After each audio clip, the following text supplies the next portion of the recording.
Allah.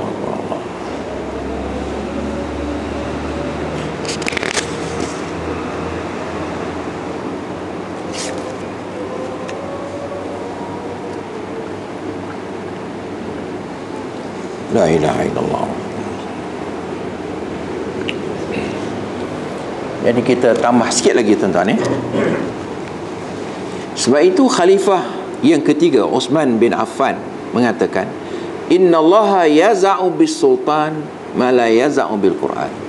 Tuhan melentur dengan kuasa, dengan pemerintahan, dengan kuasa politik, ma la yaz'u bil Quran, perkara yang tak dapat dilentur oleh Al-Quran.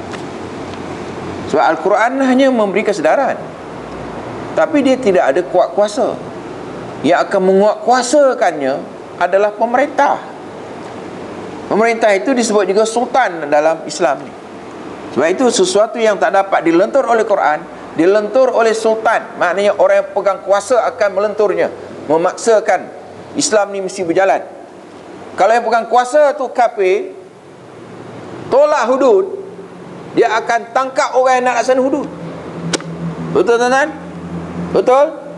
Kalau kita serah kuasa ini kepada orang yang tak setuju dengan Islam, dia pasti akan mencekik ulama-ulama Islam dan tak bagi ulama ni berceramah, menyebarkan Islam. Sebab nanti susah, dia kata.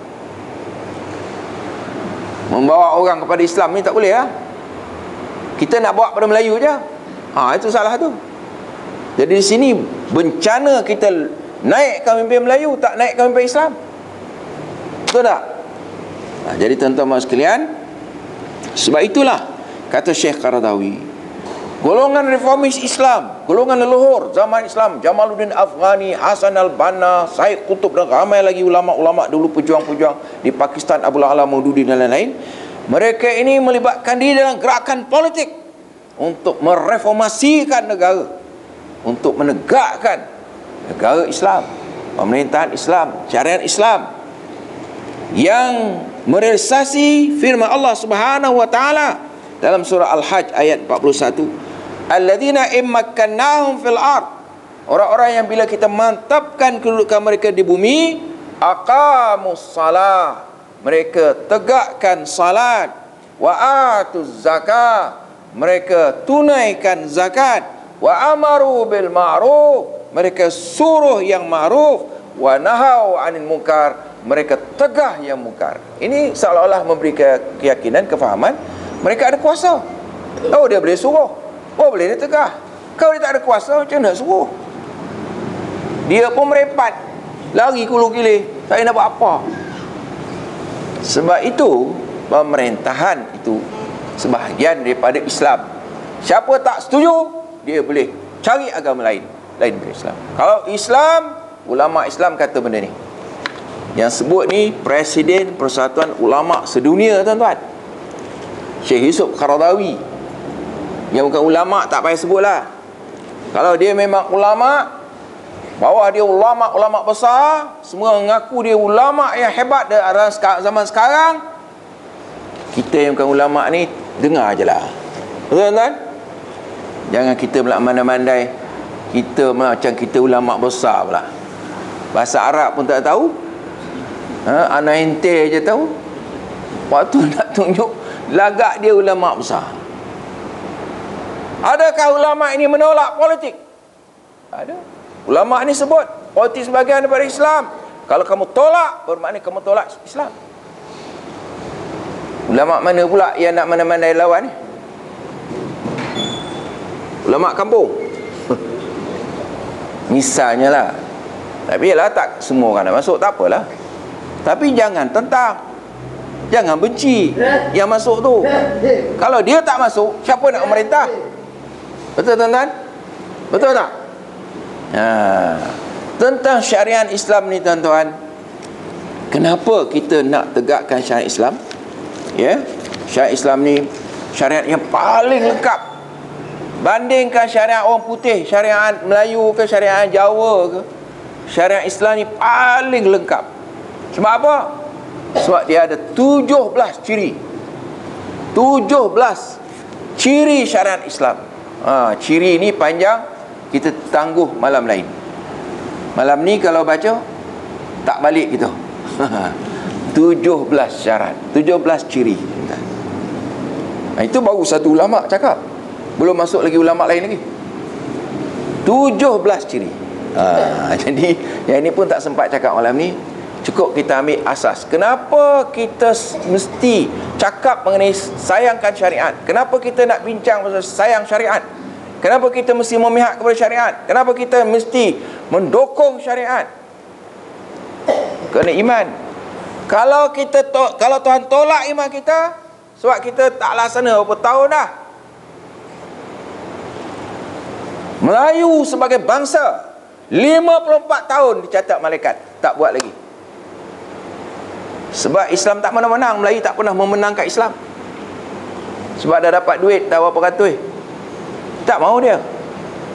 Dia nak mati Melayu juga. Walau dia beritahu ini ulama cakap, tak ada. Dia ikut ulama kecil, ulanya dia sebut. Dia ikut. Sebab apa? Sebab dia lebih mementingkan duit.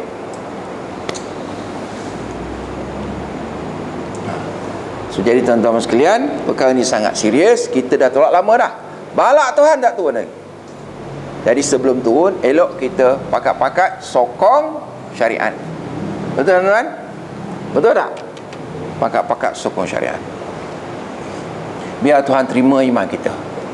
Tuhan maafkan kita. Maaflah, dulu masa saya muda saya tak ada duit, saya tak suka Islam tuan-tuan. Tuhan, ni saya dah tua, saya tahu dah, saya ikut Islam lah. Tinggallah duit-duit saya ni saya sedekah untuk perjuangan Islam. Itu bagus. Betul tuan-tuan? Tuhan kata tak apalah, kafarat dia dah tua dah, sekarang dia nak perjuangan Islam, malaikat terima dia. Jika tidak, sampai ke mati pun Tuhan tak terima. Sia-sia. Apa guna pakai baju Melayu? Tuhan tak terima, tak guna juga. Betul tuan-tuan? Pakai baju Arab pun Tuhan tak terima, apa guna? Misalnya. Jadi tuan-tuan sekalian, malam ni kita bercakap tentang iman dan kaitannya dengan cinta syariat. Dan sebab itulah kita mengadakan gerakan sokong syariat, dan telah dilancar di Perak, dilancar di Kedah, dan akan dilancar di Selangor, Langkawi, Penang, dan ini akan berterusan. Kita tahu ini memerlukan masa, banyak orang tak sedar, tapi ini untuk memberi kesedaran pada rakyat. Kita tak nak kafirkan orang, tapi implikasi dia kalau bangsa ini menolak, bangsa ini telah mengikut jejak langkah bangsa-bangsa silam yang Tuhan hancurkan. Kaum Ad, kaum Samud, semua ni menukar ganti. Tuhan kata macam ni, dia tukar benda lain. Tuhan kata syariat, dia pergi ambil benda lain. Tuhan kata Islam, dia pergi ambil Melayu. Ini malangnya ni. Tu kan dia tak tahu dah Tuhan hancurkan banyak bangsa yang lebih gagah. Yang bina piramid tu hancur. Orang yang tinggi besar hancur. Orang yang batu tu dia tebuk jadi hancur orang-orang tu. Kita mana ada batu kita tebuk? Kita kampung kita duduk pondok je. Tuan-tuan, kalau malaikat, kalau datang tsunami habis lah. Jadi tuan-tuan, sebab itulah menjadi kewajipan kita semua menyokong Islam, menyokong syariat Islam, melengkapkan iman kita supaya kita mati dalam keadaan Tuhan redha. Kalaupun kita tak dapat buat sekarang ni, kerana Melayu-Melayu ni masih ramai lagi yang ditoba dengan duit, tak mau ikut Islam, menangkan Melayu juga, Islam tak boleh menang juga. Tapi kita yakin Allah akan menangkan Islam sebelum hari kiamat. Dan biarlah kita dalam kumpulan yang perjuangkan Islam, jangan dalam kumpulan yang menentang Islam. Betul tuan-tuan? Mudah-mudahan kalau tak masuk syurga tengah pun, tepi-tepi pun jadilah tuan-tuan. Masuklah, ya, dapat tempat kat syurga sikit-sikit pun tak apalah. Masuk syurga tengah-tengah, kita bukan berjihad macam Khalid bin Walid tu. Kita ni tak ada jihad apa pun. pihak makan dia lah. Jadi tuan-tuan, insya-Allah kita bincang lagi pada masa yang akan datang, menguraikan tentang ciri-ciri syariat Islam yang wajib kita yakini dan wajib kita perjuangkan. Jadi insya-Allah kita jumpa lagi. Wabillahi taufiq. Assalamualaikum warahmatullahi wabarakatuh.